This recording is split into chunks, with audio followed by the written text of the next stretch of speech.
सदायुः शतमिन्नु शरदो अन्तिदेवा जगदानश्चकरा जरसन्तनूनां मुदरासो.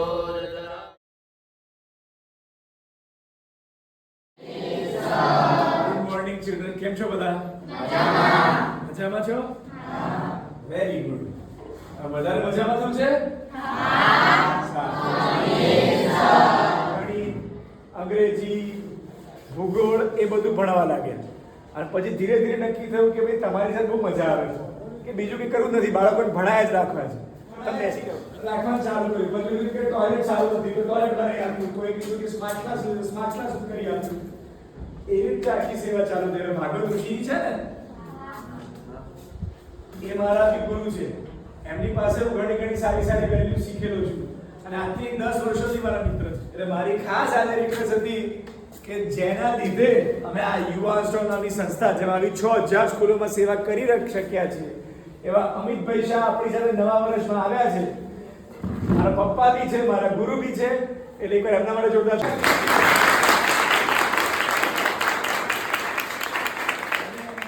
સ્કૂલમાં એવું શીખવાડ્યું છે કે બિલાડીની હેપીનેસ, એનું સુખ એની પૂંછડીમાં છે. એટલે હું મારી પૂંછડી પકડવા ટ્રાય કરું છું પણ પૂંછડી છટકી જાય છે. એટલે હું ગોગો ફરતો હોય તો લાગે છે પણ હું પકડીશ એક દાડો પૂંછડી. એટલે પેલો બિલાડો કે આમાં હું નવી વાત છે, આ તો બધા બિલાડા જાણે છે, અમને ખબર છે કે બિલાડીની હેપીનેસ એની પૂંછડીમાં છે. તો કે તો તમારે હેપીનેસ નથી જોઈતી? તમે કેમ ગોળ નથી ફરતા તમારે પૂંછડીને પકડવા? તો કે અમારું લાઈફ લેસન એવું છે, જિંદગીનો અનુભવ, કે તમે પૂંછડીને બહાર ના પડો. તમારે જ્યાં જવું હોય ત્યાં જાઓ, પૂંછડી તમારી પાછળ આવશે. તમને જે ટાઈમ મળ્યો છે જીવનમાં, જે તમને ટેલેન્ટ મળી છે, જે ઓપોર્ચ્યુનિટી મળી છે, જે પદ મળી, પૈસા મળ્યા છે, વોટેવર નામના મળી છે, એ બધાના તમે ટ્રસ્ટી છો. તમારી ઓનરશિપ નથી, કશું લઈને જવાનું નથી. અહીંથી 100 વર્ષ પછી હશો કોઈ? તમને ગુજરાતના ગવર્નર નામ ખબર છે? તો અમે ગવર્નર થઈએ તો જ તમને યાદ ના કરો. તો કોઈને ઇમ્પ્રેસ કરવા માટે લાયક નથી, એક્સપ્રેસ કરવા માટે લાયક છે.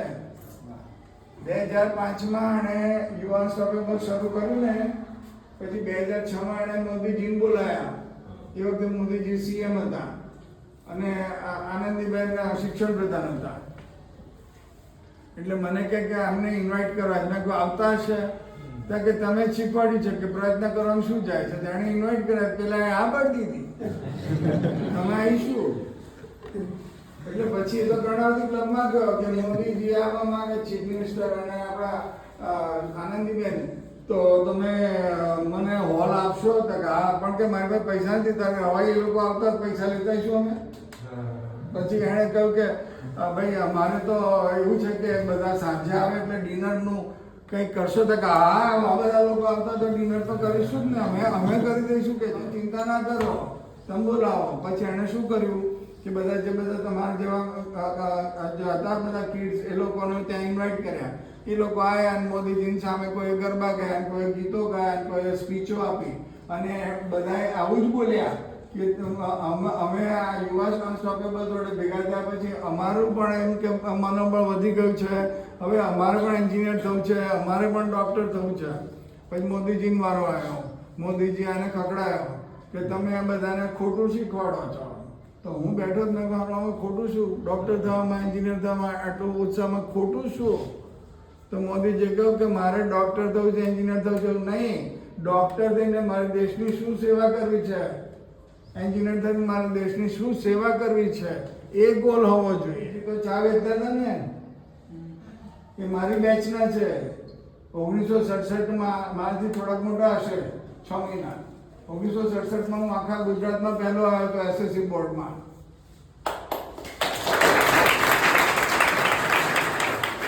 એટલે મારા બાપા ખુશ થઈ ગયા. બધા લોકો આવીને બહુ મને તાળીઓ પાડી અને બધા આઈસ્ક્રીમ લઈને ગયા. Hello sir, good morning. તમે તમારી જાતને કેવી રીતે પ્રેરિત કરો છો? તન મને ચાકર રાખો જી. હું ભગવાનનો સેવક છું, પ્રધાન સેવક છું. પ્રધાનમંત્રી નથી. મારે બધાની સેવા કરવાની છે. મારે કોઈથી આગળ આવવાનું નથી. મને જે રોલ આપ્યો હોય ભગવાને એ સારામાં સારી રીતે ભજવવાનો છે. પછી ઝાડુ મારવાનો હોય તોય મારે સારામાં સારી રીતે કરવાનો છે, અને પછી શિક્ષકનો હોય તોય સારામાં સારી રીતે કરવાનો છે, પોલીસનો હોય તોય સારામાં સારી રીતે કરવાનો છે. મારે કોઈથી આગળ નથી નીકળવાનું. મારે બધાને આગળ આવવામાં મદદ કરવાની છે. એટલે જ્યારે પણ નોકરીઓ જાય ને ત્યારે બધા તમારા માટે આવે કે ભાઈ આને તો નહીં જ કાઢતા, આના વગર અમે નહીં ચાલીએ. આપણે હીરો નથી બનવાનું, ઝીરો બનવાનું. જેની બાજુમાં ઊભા રહીએ ને એની વેલ્યુ 10 ગણી વધી જવી જોઈએ. એટલે બધા જ તમારી વાય પડ્યા હોય કે ભાઈ આને તો ના કાઢશો. જ્યારે જોબ જતી રહે ને ત્યારે જે હાઈ ફ્લાયર હોય ને એને બીજે મળી જાય. એટલે એ ત્યાં રહ્યો તમને યાદ કરે એમ કે મારી ટીમમાં તો આ જોઈ છે, એટલે તમને જોબ ના મળતી હોય પણ તમને પકડીને એની નવી કંપનીમાં લઈ જાય. Good morning. તમે તમારો ગોલ કેવી રીતે સેટ કરશો? મારો ગોલ જ નથી, ડિરેક્શન હોય. ગોલનો મતલબ સમજો છો તમે? તમારું જે ડ્રીમ હોય એને ડેટ મૂકી કે આ મારો goal, dream with a date. મારે દુનિયા ફરવી છે એ ડ્રીમ કહેવાય, પણ મારે ગોલ, મારે આ 5 કન્ટ્રીઝ ફરવા છે. ક્યારે? તો આવતીકાલ ના થાય એનું રિઝનેબલનેસ તમારે આપવી પડે કે આટલો રિઝનેબલ ટાઈમ આવશે ત્યારે. મારે મોટા ઘરમાં રહેવું છે, એ ગોલના એ ડ્રીમ કહેવાય. ગોલ કોને કહેવાય? કે મારે 5 બેડરૂમનું જોઈએ છે, 10 બેડરૂમનું જોઈએ છે કે 15 બેડરૂમનું જોઈએ, શું જોઈએ છે અને કયા જગ્યાએ જોઈએ છે, એ ડિટેલમાં વિઝ્યુલાઇઝેશન હોય અને ડેટ હોય. એને તમે ગોલ અચીવ કર્યો કહેવાય. ઓકે, હવે ગોલ તમે રાખો અને ગોલ અચીવ કરી લીધો તમે. મારા ડૉક્ટરનો થઈ ગયા, હવે શું કરશો? આપઘાત. મારે કરોડપતિ થવું છે, થઈ ગયા, હવે શું કરશો? આપઘાત. મારે પ્રધાનમંત્રી થવું છે, થઈ ગયા, હવે શું કરશો? આપઘાત. ગોલ અચીવ કર્યા પછી શું કરશો? બીજું એક મીંડું મૂકશો ને, પછી ત્રીજું મીંડું મૂકશો. મીંડાવાનો તો અંત જ નથી. ગોલ નહીં પણ ડિરેક્શન રાખવાની કે મારે આ ડિરેક્શનમાં જવું છે, મારે લોકોને મદદ કરવી છે, અને with best of intention you give your 200%. એટલે 200% નો મતલબ શું? 100% એટલે તમારી જે એક્સપર્ટાઇઝ હોય એ તો તમે કરો. You have to be expert in something. તમારું નામ કોઈ એક વસ્તુ જોડે જોડાયેલું હોવું જોઈએ. જેમ મારું નામ છે યુવા જોડે જોડાયેલું છે. વૃદ્ધાશ્રમમાં મદદ નથી કરતું એવું નથી, પણ એનું નામ યુવા જોડે જોડાયેલું છે. એનું એ લેપ્રોસીવાળાનું મદદ નથી કરતું એવું નથી, પણ એનું નામ યુવા જોડે જોડાયેલું છે. એમ તમારું નામ કોઈ એક વસ્તુ જોડે તમારી એક્સપર્ટાઇઝ હોવી જોઈએ. ભણવાની જરૂર નથી, શીખવાની જરૂર છે. ભણવાનો કોર્સ તમારો સિલેબસ કોઈએ નક્કી કર્યો છે. શીખવાનો કોર્સ તમારો તમે નક્કી કરો છો. ક્યાંથી જાણવા મળશે? યુટ્યુબ ઉપરથી, ગૂગલ પરથી, ChatGPT પરથી. હવે તમને તમારે જેમાં પણ એક્સપર્ટ થવું હોય એ તમે શીખી શકશો. 10મા 12મા પછી તમે આગળ ના ભણો તોય મોદી સાહેબે 450 સ્કિલ્સને માટે તમને 3 મહિનાની ટ્રેનિંગ આપે છે. પ્લમ્બર થવું છે, નર્સ થવું છે, ગાર્ડનર થવું છે, તમે ઇલેક્ટ્રિશિયન થવું છે, તમારે ટીચર થવું, તમારે શું થવું છે, 3 મહિના એ ભણાવે છે પ્રેક્ટિકલી. અને પછી એ જે કંપનીઓ હોય એ તમને જોબો આપે છે 10,000થી મળીને લાખ રૂપિયા સુધીની. તો ધ ગોલ શુડ બી કે મારે લોકોને હેલ્પફુલ થવું. એન્જોય કરું છું ટીવી, અને હું ક્યાંય જતો નથી. મારે જે બી જોવું હોય, મારે પાવાગઢ જોવું હોય તો હું પાવાગઢ યુટ્યુબમાં નાખી દઉં, એટલે મને પાવાગઢ આખું બતાવી દે. મારે તાજમહલ જોવું હોય આખો તાજમહલ બતાવી દે. મારે હું બધે દુનિયામાં દોડી આવ્યો. ઓકે, અને દોડી આવ્યા પછી ખબર પડી કે બધું ઘરમાં આવી ગયું. હવે દોડવાની જરૂર નથી. ઓકે, ત્યાં જાઓ ત્યારે તાજમહલ પણ જાઓ ત્યારે તમે ટોટલી થાકી ગયા હોય છો.